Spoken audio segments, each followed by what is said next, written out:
इस ड्रामा के पिछले पार्ट नहीं देखे तो पहले आप उन्हें देख लें। अगर आपको ड्रामा की एक्सप्लेनेशन अच्छी लगे तो वीडियो को लाइक कर दीजिए और मेरे चैनल को सब्सक्राइब कर दीजिए, जिससे आपको ऐसी ही इंटरेस्टिंग वीडियोस के नोटिफिकेशन मिलते रहें। फाइनली लंदन से गोंग्यू की मॉम चाइना पहुंचती हैं गोंग्यू की गर्लफ्रेंड को चेक करने के लिए। नियान बहुत नर्वस होती है। गोंग्यू उनसे मिलता है पर उसके फेस पर डरे हुए एक्सप्रेशन होते हैं। मॉम पूछती हैं क्या हुआ है। फेंग, वो गोंग्यू की आज तबीयत खराब हो गई इसलिए उसका फेस ऐसा है। अब उनको कौन बताए कि उनके आने की वजह से हुआ है ये सब। मॉम, फेंग तुम अपना काम अच्छे से नहीं कर रहे। गोंग्यू की रिलेशनशिप अनाउंस करने की वजह से कंपनी में डाउनफॉल आ गया। तुम्हें गोंग्यू को रिलेशनशिप अनाउंस करने से रोकना था। गोंग्यू, तो क्या आप यहाँ इस टाइम मेरी रिलेशनशिप इश्यू हैंडल करने आई हो। मॉम, बिल्कुल। अंदर नियान टी बनाने की प्रैक्टिस करती है। मेड कहती है टी तो अच्छी है पर गोंग फैमिली के अकॉर्डिंग नहीं। तभी नियान के पास गोंग्यू आता है और उसका कप छुड़ाकर टी खुद पी लेता है और बताता है ये बहुत टेस्टी है क्योंकि मेरी गर्लफ्रेंड ने बनाई है। नियान उससे उसकी मॉम के बारे में पूछती है। गोंग्यू, वो तुमसे अकेले में बात करना चाहती हैं, पर तुम मेरी एक बात याद रखना, वो चाहे तुमसे कुछ भी कहें, तुम उनकी बातों में नहीं आना। तुम मुझ पर बिलीव रखना, मैं तुम्हें कभी नहीं छोड़ूंगा। मैंने हमारी रिलेशनशिप पब्लिक में अनाउंस कर दी तो पता नहीं वो तुम पर कैसे अटैक करेंगी। नियान, तुम टेंशन नहीं लो, मैं सब संभाल लूंगी, मुझे तुम पर बिलीव है। पर जब गोंग्यू उसके साथ चलने की कहता है तो नियान उसे डिस्ट्रैक्ट करती है ये कहकर कि वो एग फ्राइड राइस खाना चाहती है। नियान गोंग्यू से तो कह देती है पर उसकी हिम्मत नहीं होती मॉम के रूम में जाने की, तो वो फेंग को साथ लेकर अंदर जाती है। जब वो दो लेडीज मिलती हैं तो गोंग्यू की मॉम कहती है मैं डिसअपॉइंट हूँ क्योंकि मैं तो ये सोच रही थी कि तुम्हारी कुछ स्पेशल क्वालिटीज होंगी तभी तो तुमने मेरे एरोगेंट और कोल्ड सन की अटेंशन पाली, पर तुम में तो कुछ भी स्पेशल नहीं है। और हाँ, वो तो यहाँ मैं आई हूँ, अगर गोंग्यू के डैड आते तो वो तुम्हें घर के अंदर 1 मिनट भी नहीं रहने देते। देन मॉम नियान को बुक देती है जिसमें वो उनकी हेल्प करे गोंग्यू के लिए सही पार्टनर ढूंढने में। जो सारी गर्ल्स होती हैं वो वेल्थी और एजुकेटेड बैकग्राउंड से हैं। मॉम के इतना सब कहने के बाद भी नियान उनसे कहती है मैं अभी भी गोंग्यू के साथ अपनी रिलेशनशिप ट्राई करना चाहती हूँ क्योंकि मुझे गोंग्यू पर बिलीव है और मैं ही उसे खुश रख सकती हूँ। तभी उनकी बातों के बीच फेंग आ जाता है नियान को बताने कि गोंग्यू उसे बुला रहा है। उसने उसके लिए एग फ्राइड राइस तैयार कर लिए हैं। मॉम ये सुनकर चौंक जाती है कि उनके सन ने खाना बनाया है नियान के लिए, उनके लिए तो कभी कुछ नहीं बनाया। उसी रात नियान सोच रही होती है कि आज तो मैंने हिम्मत दिखा दी गोंग्यू की मॉम के सामने, पर पता नहीं कल क्या होगा। तभी गोंग्यू उसके पास आता है। नियान उससे कहती है आज तुम्हारी मॉम से मिलते टाइम मुझे ऐसा लग रहा था जैसे मैं फिर से नेशनल कॉलेज एंट्रेंस एग्जाम दे रही हूँ। गोंग्यू के लिए नियान की बात समझना मुश्किल होता है क्योंकि उसने अभी तक अपनी लाइफ में नर्वसनेस एक्सपीरियंस नहीं की। नियान कहती है तुमने अब्रॉड स्टडी की है इसलिए तुम्हें नहीं पता होगा कि कॉलेज एंट्रेंस एग्जाम कितना टफ होता है।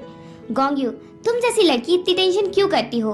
और वो नियान को चीयर अप करने के लिए बेड से उठाता है और फॉरेस्ट में वॉक करने के लिए ले जाता है अपने पजामास में ही। नियान, अब हमें वापस चलना चाहिए, यहाँ काफी अंधेरा है और वैसे भी यहाँ से हमें स्टार्स तो दिखाई नहीं दे रहे। गोंग्यू, तुम बस मेरे साथ चलो।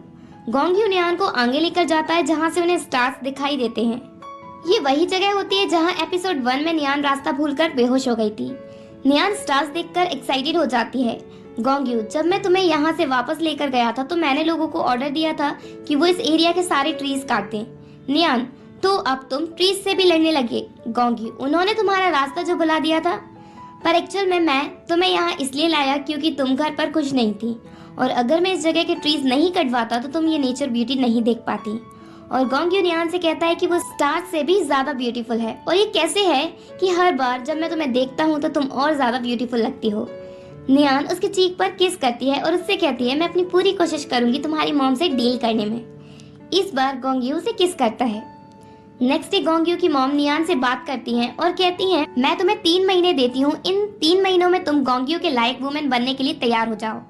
इवन वो उसके लिए लैंग्वेज टीचर्स भी हायर करती हैं जो नियान को English, French, German, Spanish, Russian और इटालियन सिखाएंगी। भाई इतनी सारी लैंग्वेज। नियान के लिए ये टफ टास्क होता है पर वो अपनी पूरी कोशिश करती है और सारा दिन पढ़ते पढ़ते वो रात को बेहोश हो जाती है। नेक्स्ट डे गोंग्यू उसे जगाता है। नियान एकदम से उठती है तो गोंग्यू के सर से टकराती है। गोंग्यू, मैंने आज तक तुम्हारी जैसी स्टूपिड गर्ल नहीं देखी।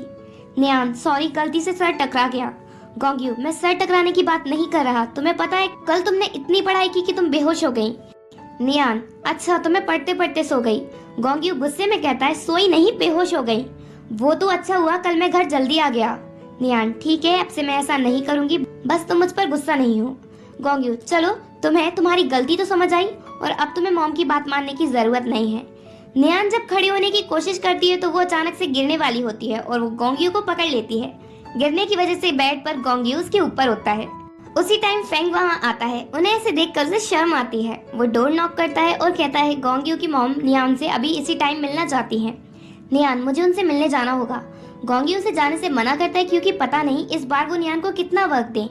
नियान जाने की जबरदस्ती करती है तो गोंग्यू उसे उठाकर बीच पर ले जाता है।